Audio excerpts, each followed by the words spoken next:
뉴스 속 경제 이슈는 더 쉽고 깊게, 최신 고용 동향은 더 빠르게 전해드리는 고용브리핑 365 시간입니다. 신세롬 기자와 함께하겠습니다. 어서 오세요. 오늘은 어떤 이슈 준비하셨나요? 앵커님은 혹시 취업하실 때 사교육 받아보셨습니까? 취업 관련 사교육이요? 네. 민간 기관에서 이제 받은 적은 있죠. 예. 그렇죠. 요즘 취업난이 갈수록 심해지면서 이 취업을 위한 사교육은 선택이 아닌 필수가 됐다고 합니다. 한 취업 포털 사이트 조사에 따르면 취업 준비생들이 지출한 사교육비는 계속해서 늘어나는 추세인데요. 문제는 이렇게 사교육을 받아도 취업의 문턱을 넘기가 쉽지 않다는 데 있습니다. 이슈픽에서 짚어봅니다. 최근 청년 구직자들의 구직 기간이 길어지면서 전문가들 도움을 받는 경우가 많이 늘었다고 합니다. 얼마나 되나요? 네, 취업 준비생을 대상으로 한 설문조사 결과를 보면요. 1년 이상 취업을 준비한 구직자의 63%가 지난해보다 올해 취업 준비 비용이 늘었다고 답했습니다. 네. 청년 구직자가 한 달 동안 쓰는 취업 준비 비용은 생활비나 교통비를 제외하고도 월 평균 35만 원이나 됐습니다. 여기에는 학원비나 교재비, 또 스터디룸 이용비, 지출하는 금액들이 포함됐는데요. 이 중 한 달에 100만 원 이상을 지출한다고 응답한 구직자도 43명이나 됐습니다. 네. 자, 이렇게 청년 구직자들 개인 비용을 더 들여서라도 취업 준비를 하는 이유, 그만큼 경쟁이 더 치열하다는 방증이라고 봐야 할까요? 맞습니다. 이유는 사실 간단하겠죠. 예. 돈을 들여서라도 양질의 일자리를 얻고 싶은 겁니다. 양질의 일자리가 부족하기 때문에 그런 현상도 나타나는 건데요. 통계청의 9월 자료를 보겠습니다. 주 15시간 미만으로 일하는 20대, 30대 초단기 근로자가 35만 2천 명에 달했습니다. 예. 주 15시간 미만 일자리는 주휴 수당조차 받을 수 없는 질 나쁜 일자리로 분류되는데도 여기에 청년들이 몰리고 있다는 겁니다. 네. 또 최근에 대기업도 대규모 공채를 잇따라 폐지하고요. 수시 채용만 늘어나는 것도 이와 무관치 않은 것 같은데요. 네, 청년들이 가장 원하는 구직 자리인 대기업의 고용 시장은 여전히 나쁜 상황입니다. 한국경제연구원이 지난달 매출액 기준으로 500대 기업을 대상으로 조사한 결과를 보면요. 응답 기업의 67.8%가 하반기에는 신규 채용을 하지 않겠다고 답했습니다. 1년 전보다 최근 취업 준비에 더 많은 돈을 쓴다는 청년 중 58.6%는 내 역량이 부족하다고 느껴져서 취업 지출을 늘렸다고 답했습니다. 네. 또 그만큼 공부가 더 필요하다고 느끼고 있다는 거겠죠. 또 기업이 사람을 적게 뽑기 때문이라는 응답도 그 뒤를 이었습니다.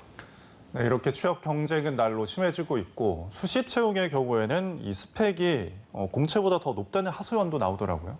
네, 공개 채용의 경우 시험을 보기 때문에 좀 더 공정할 수도 있겠지만 수시 채용을 보게 되면 그에 맞는 준비를 다 따로 해야 된다는 점도 있을 겁니다. 네. 즉 수시 채용이 늘어나고 있는 점도 최근 취업 경쟁을 심화시키고 있습니다. 스펙이 공채에 비해서 높기 때문인데요. 취준생들은 비싼 돈을 들여서라도 자격증을 더 따고 여기서 한 발 더 나아가서 최근에는 아예 구직을 단념하는 청년도 늘고 있다고 합니다. 네. 특히 구직 단념자의 대부분이 20, 30대 청년층 아닌가요? 맞습니다.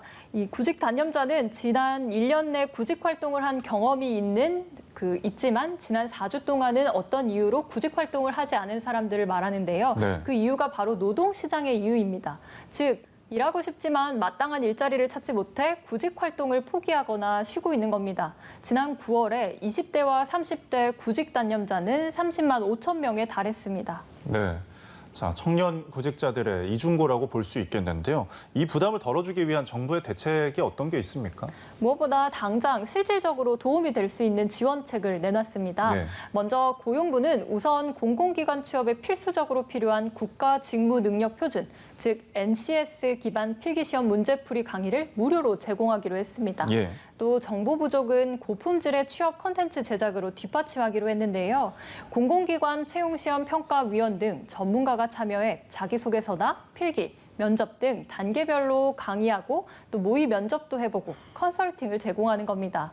다음 달부터는 주요 기업 인사 담당자가 알려주는 채용 결정 요인 등 청년들과 공유하고 현직자나 채용 담당자와 대화할 기회도 마련하기로 했습니다. 네. 자, 그리고 최근에 인공지능 면접도 늘었는데요. 이런 경우 답변뿐만 아니라 지원자의 시선, 표정, 말투까지 분석하다 보니까 어려움을 느끼는 구직자들이 많은 것 같아요. 맞습니다. 기존과 달라져서 이 인공지능과는 어떤 태도로 대해야지 유리한 건지 경험해보면 알지 못하기 때문인데요. 네. 그래서 고용부는 전국 30개 고용센터와 4개 청년센터, 29개 대학 일자리센터 등에서 무료로 AI 면접을 체험할 수 있도록 하기로 했습니다. 체험을 한 뒤에는 개인별로 결과를 분석하고 맞춤형으로 컨설팅도 해주는데요. 또 화상 면접에 필요한 장비가 부족한 경우에 이런 청년들을 위해서는 6개 권역별로 나눠서 웹캠이나 데스크탑, 조명기구 등 이런 것들이 설치된 비대면 화상 면접센터를 구축해서 무료로 이 공간을 빌려주기로 했습니다. 네. 청년 구직자들 당장 이런 비용만 줄여도 큰 도움이 될 것 같은데요. 근본적으로 채용에 어떤 직접적으로 도움을 받을 수 있는 대책도 있나요? 네, 기업이 필요에 따라서 수시로 채용을 하게 되는 수시 경력직 채용이 확대되면서 구직자들이 인턴 등 직무 경험을 갖추는 것이 중요해졌습니다. 네.